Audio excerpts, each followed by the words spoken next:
Okay, so our final rookie of the run then is Dong-Young Kim of Korea. Yoongjin Suk behind him, making their World Cup debut.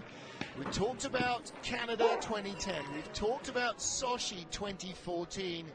Pyeongchang 2018 is their goal. Yeah, that's going to mean great things for their program. They've always had really enthusiastic bobsledders, but it'll be nice to see that program grow as we're headed into the Olympics there.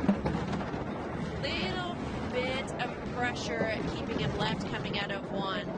They've had some time here in the FIBG driving school as well. Whoa! And he's gone that is going to be a really rocky ride. There is so much track. I mean, when you see this on camera, it looks quite parallel, but there is a long way to go. It's still a very steep track, and there's a chance the sled will be righted again. But you can see his brakeman is still in, the driver hanging really, really far out. The brunt of this being taken by their helmets and their shoulders, which is why everyone wears Kevlar burn vests to try and protect. I mean, you can get third-degree burns from this ice. When you're going 90 miles an hour, ice burns just as bad as cement.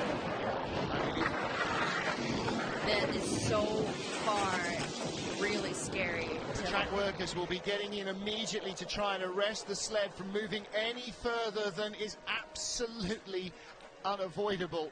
And the medical crews there immediately. Movement is a fantastic sign. That's the first thing you're holding your breath for. Wow, these guys are Driver and brakeman are both out okay. Well, they'll be very disappointed, particularly because the sled didn't have enough speed to get to the line and complete the run.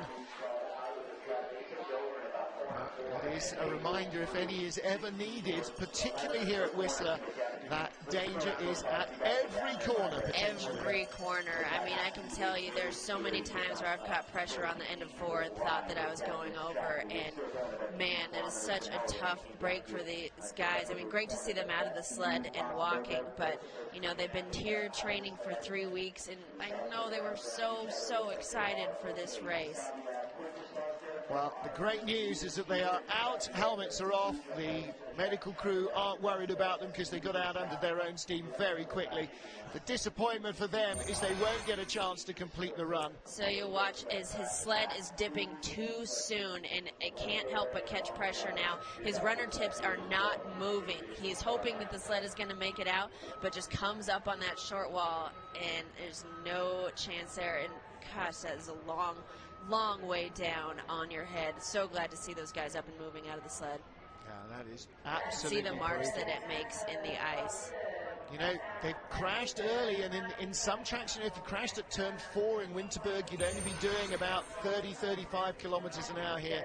Here they were doing 70-75. You know, think about dropping a motorcycle on the pavement at that speed, and that's exactly what they're doing. And they've gone on for 1,000 meters after the crash. All right, now you're going to watch. You can see the runner tips are not moving, and this is where you would have to have them maxed out if he was going to make it off that turn. We need to see. Clear of the ice as well, Bree. The left front runner is not even on the ice, so he wouldn't have had much steering effect. It was rolling off the corner all the way.